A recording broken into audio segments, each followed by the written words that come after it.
Big boss പറയുന്നത്. അക്ബർ അടുക്കളയിൽ നിന്ന് ഒരു കത്തിയൊക്കെ എടുത്തുകൊണ്ടാണ് ടാസ്കിൻ്റെ 2ാം റൗണ്ടിൽ പങ്കെടുത്തത്. ആ കത്തി എടുത്തത് കൊണ്ട് അക്ബറിന് ഉപകാരമുണ്ടായി. ലിവിങ് ഏരിയയിലെ ആ ഒരു മഞ്ഞ സോഫയുടെ ഇടയിൽ നിന്നും 2-3 കോയിനുകൾ അക്ബർ കളക്ട് ചെയ്തിരുന്നു. അതിലൊരെണ്ണം കത്തി വെച്ച് കിള്ളി, പുറകിൽ നിന്ന് അകത്തേക്ക് കയറിയിരിക്കുന്ന കോയിൻ കത്തി വെച്ച് കിള്ളി എടുക്കുകയാണ് ചെയ്തത്. അപ്പോൾ എന്തെങ്കിലുമൊക്കെ ഉപകാരമാകട്ടെ എന്ന് വിചാരിച്ച് ആദ്യം തന്നെ അക്ബർ ഒരു കത്തി എടുത്തിരുന്നു. അപ്പോൾ കുറച്ചൊക്കെ പോയിന്റ് കളക്ട് ചെയ്ത് കഴിഞ്ഞപ്പോൾ അക്ബറിന് ബിഗ് ബോസ് ഒരു വാണിംഗ് കൊടുത്തു. അക്ബറെ, ബിഗ് ബോസാ പറയുന്നത് കത്തി താഴെ ഇടൂ എന്നുള്ള ഒരു സിനിമ ഡയലോഗ് ഉണ്ടല്ലോ, അത് ബിഗ് ബോസ് അങ്ങ് പറഞ്ഞിരിക്കുകയാണ്. അപ്പോൾ തന്നെ അക്ബർ അത് തിരിച്ചുകൊണ്ട് വെക്കുന്നുമുണ്ട് കേട്ടോ. അപ്പോൾ ഇപ്പോൾ ടാസ്കിൻ്റെ 2ാം റൗണ്ട് ആരംഭിച്ചിരിക്കുകയാണ്. കുറേ അധികം സമയമായിട്ട് മത്സരാർത്ഥികളെല്ലാവരെയും ഗാർഡൻ ഏരിയയിൽ നിർത്തിയിരുന്നു.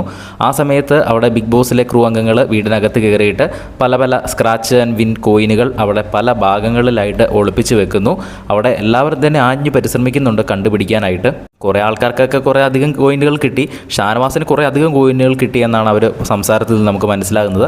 അതുപോലെ ഇത്തവണ പച്ച കോയിനുകൾ കൂടിയുണ്ട്. പല കളറുകൾ വ്യത്യാസം വരുന്നതിനനുസരിച്ച് പണിയിലും അതുപോലെ തന്നെ കിട്ടുന്ന പോയിന്റുകളിലും ഒക്കെ വ്യത്യാസം വന്നേക്കാം. എന്തായാലും നമുക്ക് നോക്കാം. എന്തായാലും ഇവർക്ക് കിട്ടിയ പോയിന്റ്സ് ഇപ്പോൾ തന്നെ അനൗൺസ് ചെയ്യുന്നതായിരിക്കും. ആരാണ് മുന്നിലെന്ന് നമുക്ക് അപ്ഡേറ്റ് ചെയ്യാം. ഇത് കാണുന്നതിനായിട്ട് ചാനൽ ഒന്ന് സബ്സ്ക്രൈബ് ചെയ്യുക. വീഡിയോ ഇഷ്ടപ്പെട്ടാലൊന്ന് ലൈക്ക് ചെയ്യുക.